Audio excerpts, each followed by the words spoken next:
I'm Alice, and this is Nature News for the week of September 26th. Now, we're covering a ton of important nature news updates right here every week, so make sure you hit that subscribe button and share this channel with a friend. Should nature have rights? Because that is the question being put to the test right now in Ecuador. Back in 2008, the South American country made history when its new constitution declared that nature, that it had the right to integral respect for its existence and for the maintenance and regeneration of its life cycles, structures, functions, and evolutionary processes. The country could soon make history again when its constitutional court hears a case that seeks to apply these rights of nature to a protected forest. This forest is known as the Bosque Protector Reserva Los Cedros, and a large-scale copper and gold mine is wanting to develop that area. I'd love to know your thoughts on whether nature should have rights down below in the comments.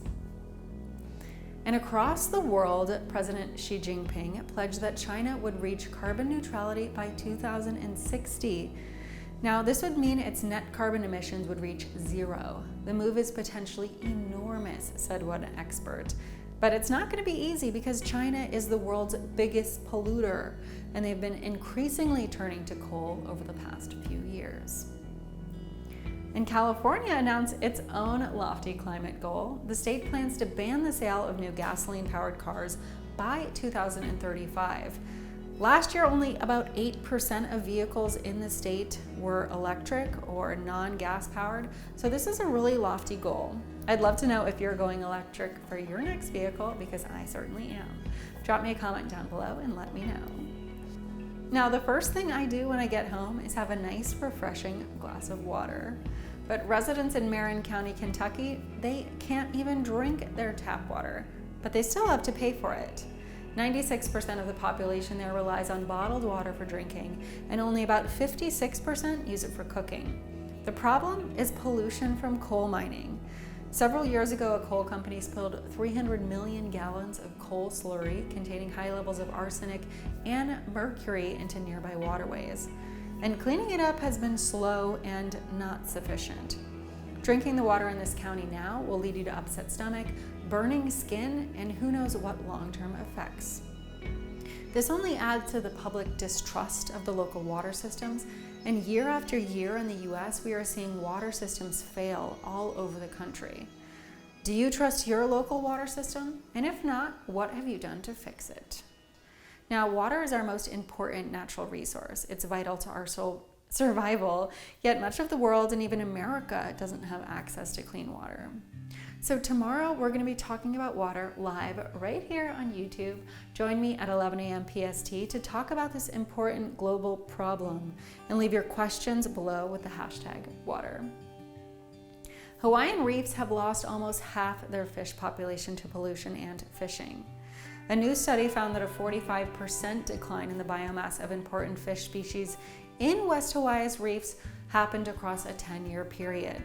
Now, according to the research, the biggest contributors to the decline were sewage pollution, spearfishing, and the collection for the aquarium trade, which you may not know, most of the fish that you get for the aquariums actually come from Hawaii.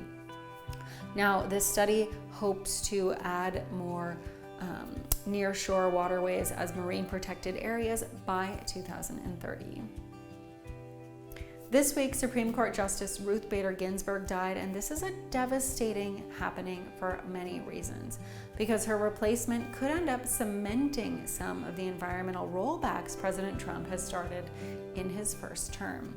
Now, if she is replaced before the election, regardless of who wins the White House, this could have long-lasting and very damaging effects for the environment as well as women's rights.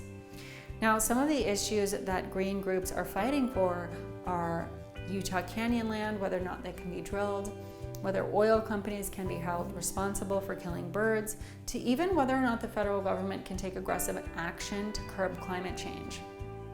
And among one of the biggest cases the court could hear is a legal brawl over the Trump administration's repeal of the Clean Power Plan. I'd love to know from you guys if there are environmental rollbacks that worry you most, and I'm also putting a link down below where you can see the full list of the 100 rollbacks that have happened over the last 3 years. Wildfires are spreading around the globe, and in one of the worst fire seasons on record. California has lost more than 3 million acres, and many of my favorite hikes and trails in the state have been extremely decimated, along with the homes and livelihoods of thousands. What's more is the smoke from these fires have blanketed the state, covering up to Washington and Oregon, and breathing in this horrible air is extremely bad for you. It's causing the worst public health crisis in the state to be even worse. And it can add to worsening asthma, respiratory conditions. It can cause throat irritation, chest pain, and even heart palpitations. So if you live in an area that has been affected by wildfire or wildfire smoke, make sure you limit your time outdoors and wear a mask with a filter that blocks PM 2.5.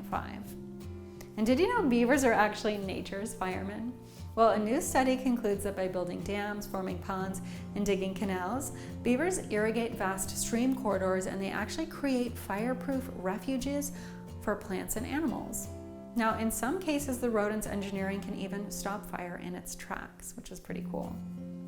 Beaverless streams, however, were more likely to become colonized with invasive plants after a burn, which left them more susceptible to be burned. But beavers are pretty cute, and to prove it, here are some cute beaver videos. Unfortunately, thousands of beavers are killed every year for flooding roads, cutting down trees, and causing other damage to human property. In a likely precedent-setting decision, the California Fish and Game Commission on Tuesday voted 4-0 to approve the western Joshua tree for the next stage of protection under the California Endangered Species Act. Now, if you've been out to Joshua Tree National Park, Death Valley, or anywhere in the Mojave and Colorado deserts, you will have seen Joshua trees. They are beautiful, and they are right now dying in big numbers. So California is trying to protect them. This is a great step forward. It's also the first time California has actually protected a species that is declining because of climate change. Now, scientists predict that Joshua Tree National Park could be devoid of its namesake plant by the end of the century. That's all for this week. Join me tomorrow at 11 a.m. for a live chat on water. And don't forget to follow along with me on social media, subscribe, like, and share this video with a friend. I'll see you tomorrow.